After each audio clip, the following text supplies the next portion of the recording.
What's been up, everybody? Welcome back to the channel. So a lot of people have been messaging me asking me what's going on with the stage 3 Allroad.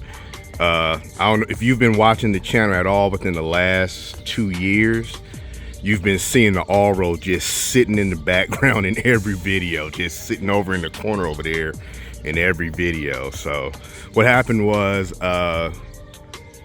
one of the heads went bad on it, and I don't know if it was I think it was pre-ignition or detonation, low speed. I was on the freeway one day coming home from work, and all of a sudden the car starts misfiring. Pulled over, checked everything, and I thought maybe it was a bad coil pack, and I was so close to home when I got off the freeway. I just went ahead and drove home. Get home, checked everything, and looks like the timing was off a little bit, so I thought maybe the belt jumped a tooth. So all the cylinders were misfiring, right? So I did a scan and all the cylinders were misfiring. So I redid the timing, whole new timing kit and everything, and car started up. I was getting a misfire in one cylinder. So what happened was that summer, I wanted to put this car in a show, take it to a few drag events and all that, and, you know, do some competitions this summer. That summer, like 3 years ago. So I had did some extra stuff. The car already has two custom KO4 turbos built by Blake Beetle of ET Specs. They're a one-off. He only built one set, and he built another set of the bigger RS6 turbos to fit the 2.7T. But I got the KO4 variants from him, and he also did the tune on the car. So anyway, I did some extra stuff. That was basically all I did was the turbos, downpipes. I did RS4 intercoolers, and that was it. So later on, I did this Monster Flow manifold that has the bigger plenum on the bottom. It's just not painted or anything. And I got these excess power bipipe and a few other things to make the car a little bit more, you know. And I put stuff on the car, and also what I did was I experimented with a Polestar plug, because I was like, what can I do to get more power out of the car? Heard a lot of good things about Polestar plugs, read up on them. So I hit up Polestar, they hit me back, and it was like, I was telling them I was running the lower heat range, and they cross-referenced the plug to the plug that they had. So anyway, I take all the plugs out, and I'm checking the plugs. I'm like, you know, all new coil packs, everything, new plugs and all that. So this is what happened. And I think this is cylinder 4, this cylinder right here. Sorry, I got interrupted for a second. But anyway, I took the plugs out, and this happened. All the insulator was gone, and that ground strap right there, that tip right there, was just pointing straight out. So I was like, oh, I got pre-ignition detonation. I was thinking the motor was destroyed.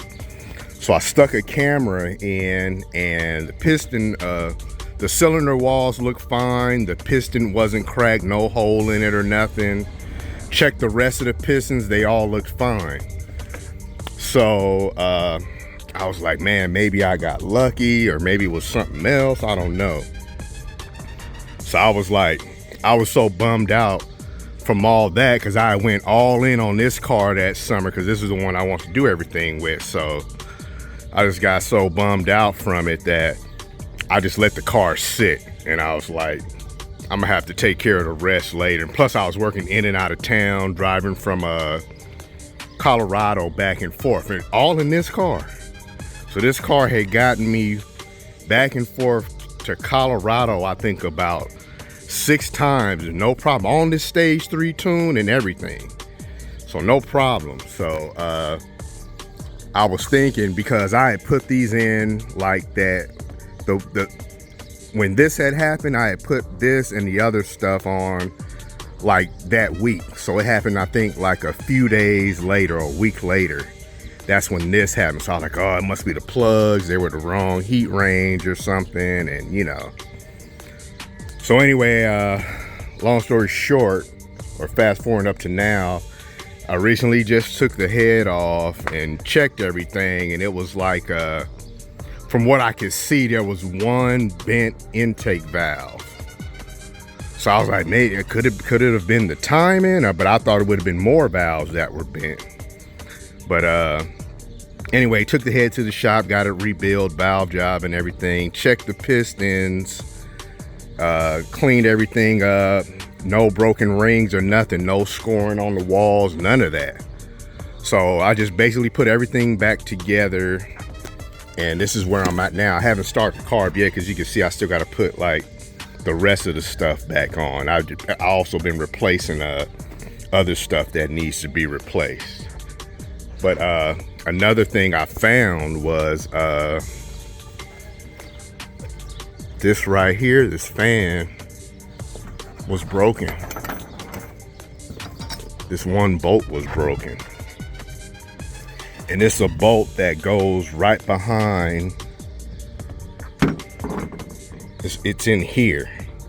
So basically this doesn't come out. So I had to drill a hole to get it out and find another bolt the same length. So it turns out that Home Depot had one.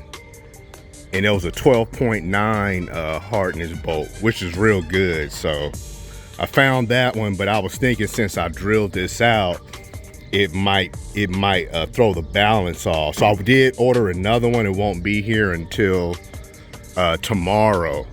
But what I'm gonna do is I'm gonna go ahead and install this back, and just so I can start the car up, hear it run and do an oil change and all that. Then I'll take this back off and put the new part in tomorrow. So what I'm gonna do right now is I'm gonna go ahead and put everything back together, and you guys will hear me right now start it for the first time. I might take it out for a little drive just to see how it drives, but I might not. Might just let it run for a minute, warm up and change the oil. Because like I said, that balance might throw this off and the fan connects to this. If it's like wiggling a lot or something, I'm not gonna drive it. But let me do that real quick, and then I'll get right back with you guys and we'll start up the car for the first time in like, what, 2 years. All right, you guys, I got that pulley on with that replacement bolt in. I think what might have been happening is you can see how close that is to the timing belt. Runs like right through it. So I think, and then on the bottom too, plus the tensioner, this tensioner runs right to it too, runs right through by the timing belt too. This is new, by the way. I went ahead and replaced it because I don't want to take any more chances with any of the belt issues I had before. But I think what happened was with this bolt being broken under load, when the belt is putting load on, I think it was allowing it to flex sometime, which might have made the tensioner move and then push this up against the belt or something. I don't know. But that happened only once, and I don't even know if it was exactly, I couldn't find any. This is the only thing I could think of because I checked everything before. But some years back, I had a Continental belt in, and I caught it before anything bad happened. How I caught it was I started the car up one morning and I heard just a strange sound. I took the covers off and the belt was just, it was all burnt up. Some of the teeth were missing. So I got lucky though, it didn't bend any valves or anything. And this time I did some research and I found that some other people had problems with the Continental timing belt. So I switched over to Gates, and then I didn't really have any more problems after that. And this belt is new. It's just that the car had been sitting for like 2 years, and I did start it up before, you know, when I put the car back together. So it's just got this little dirt on it, but it's brand new. And another thing, I was able to replace this oil cooler line, and I could only get to it with the head off, so I just took the opportunity. The line was hard to find though, but the old one was all swollen up, I guess from years of oil dripping on it. And man, when I took it off, it actually got a hole in it just from like taking it off. But it was like swollen up to like twice the size of that from all the oil getting on it over the years. So I was glad I was able to replace that. My parts guy found it for me. All right, I'm gonna get the rest of this back together and we'll start the car.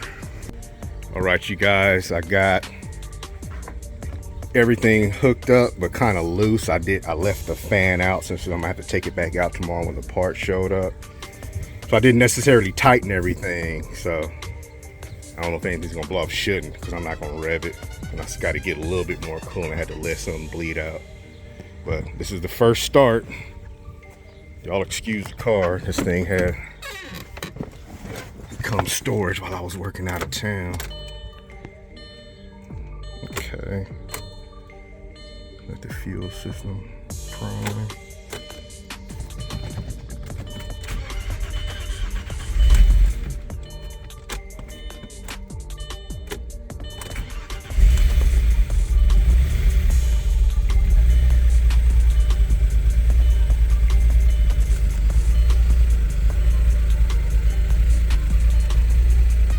Something sounds funny. Oh, it sounds like there's a hose not hooked up.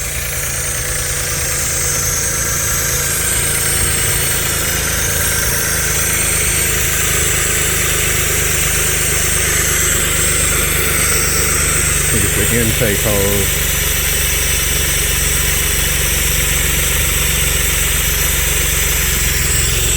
There's the intake hose.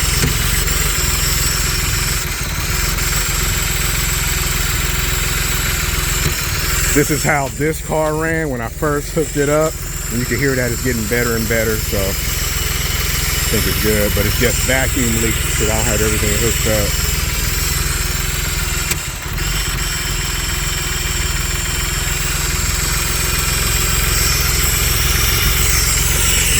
Yeah, it's a vacuum leak.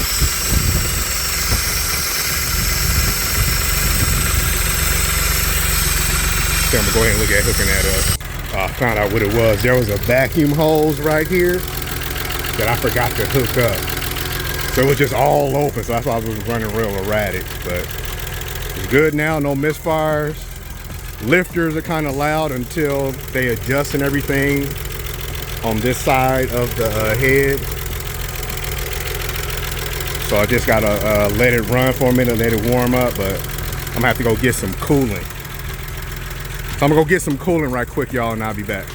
But she sounds good. I'm gonna let it run and warm up for a while and make sure everything's cool. I'll be right back. All right, you guys, I'm back. Had to go get some distilled water so I can mix some more coolant. But as soon as I started it up, it quieted down. So just gonna let it run for a minute and adjust, and but let's see where the air fuel is at. You guys can't see, but it's good.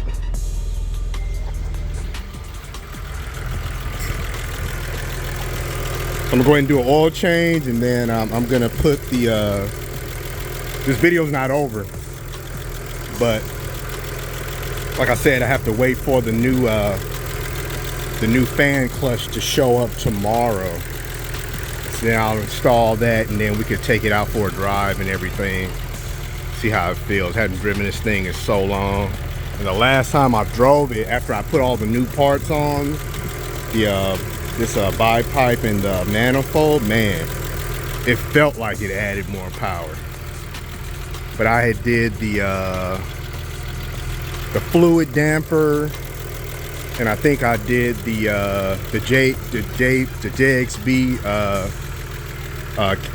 differential carrier, well, center drive shaft carrier at the same time. So the car was just a lot smoother all around. If you go back and look at some of the old videos on this, you'll see my impressions of right after I had installed all this. But I also went with one heat range lower. I already had one heat range lower than stock, but I went another heat range lower with the BKR8 EIX. So last time I had the BKR7 EIX, and stock would be like a 6 heat range. So these are 2 heat ranges colder. So I've seen some people running these. I put some in the TT too, because I do want to take this to some events this summer, do some races and drag races and stuff like that, have some fun with it. But man, I'm happy. Everything's good. Don't sound like no other issues or anything. And I had put a lot of new parts on there. It's got the 18Zs in the front. I think they're 355 or something like that. And then in the rear, I put the 310 millimeter from the D288 rotors, and then the caliper is from the I think V6 S4, and everything bolts right up. So the brakes were just amazing on this car, doing front and rear, and the car just stops, man, with no problem. Everything just feels real balanced. And if you go back and look at that video, I was talking about the other benefit of doing all this, and I think it was the JXB drive shaft carrier, center diff carrier, and the fluid damper. It made I was able to shift faster, whereas before I couldn't. So I'm able to shift faster now, which would be good, because what I want to do eventually is I want to race this car against my my supercharged A6. And if you guys follow the channel, you'll see some of the races with this. But this one has an automatic transmission, so I don't know. But I might have the guy, if he wants to, the guy who I bought this from, the guy Lance, the guy who was my driver in this car, this was his. I got this car from him. So I want to get his impressions of everything I've done to it since I've had it. And then I also want to have him do the race. I got some sticky tires on it, but the ratio is different because these are staggered. So I'm gonna have to get some better tires because the difference between them is too much. Straight line, I'm okay, but like sometimes if I'm in a turn, I can hear it like judder a little bit. So I got to get more tires. But I'm happy, man. This thing is running. So I'm gonna put the new fan clutch in here, and then we'll come back and do a test drive. Right, you guys, I'm back. It is now Monday. FedEx just dropped the part off right there. You can see I put some of the covers back on. I always like the stock engine covers on these, so I put them back on. I need to get a new one of these, but no one has it local, so I'm gonna have to order it. Let's take a look at it. This one's Euro brand. And I always hear that Euro brand's pretty good because they're like OEM equivalent. So this is the old one, about exactly the same. Yeah, they made it exactly the same. So you can see they put their name on it right here. So all right, let me get this on and we'll start the car up. All right, y'all, got everything back together. You can see the engine bay is all dirty from sitting for like 2 years. I'm gonna have to do an engine detail. But new belt, new tensioner, all that's in there. So this is gonna be the first start with everything together.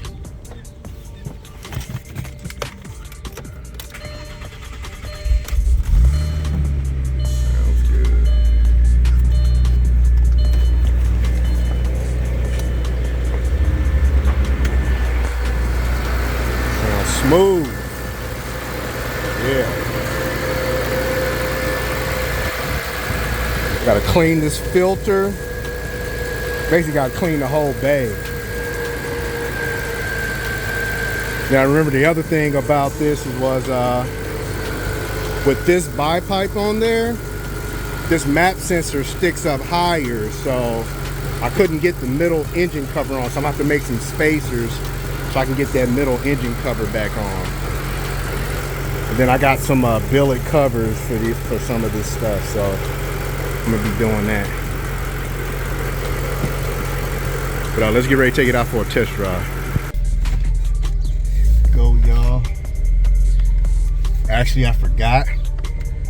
The car is like on dead E, so gotta go get some gas. But here's the first time I took the car out the driveway in like, what, 2 years?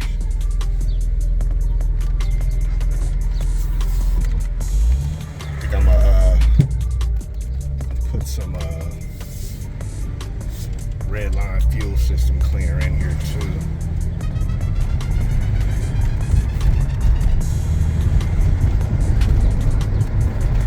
Feels good.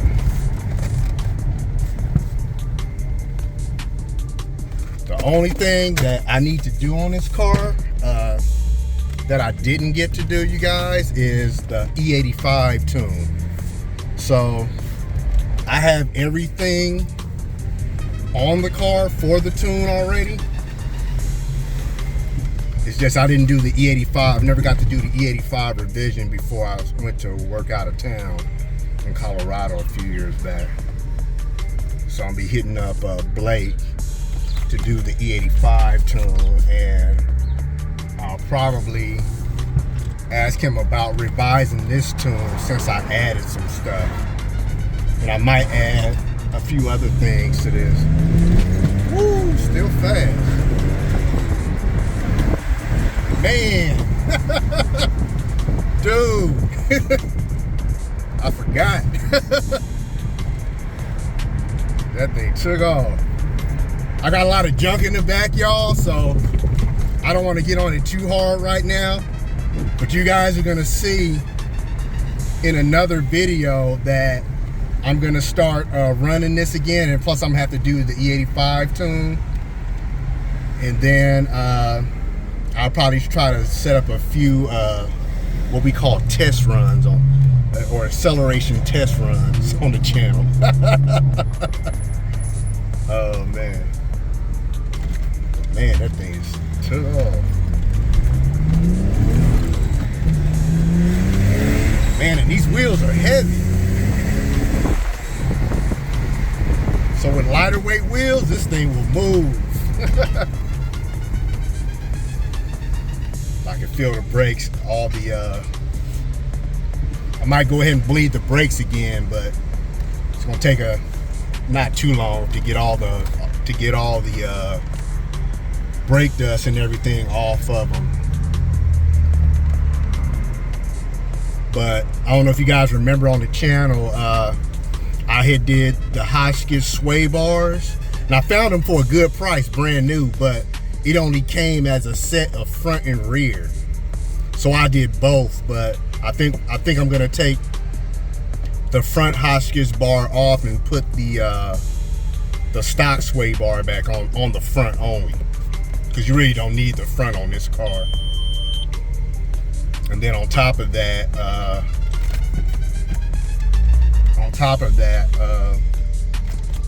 with these bigger wheels and everything, the rear bar is gonna give it the most help. I think I might end up bleeding the brakes and everything again, because it's sat for like 2 years. All right, we're gonna get some gas and then we'll be back.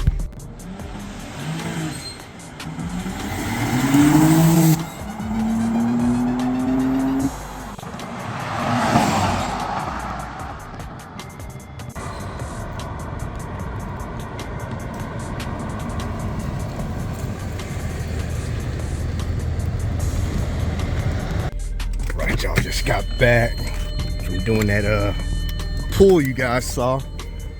Just had to fill up and get gas, and I just wanted to get out here and do a quick pull since I hadn't driven it in so long.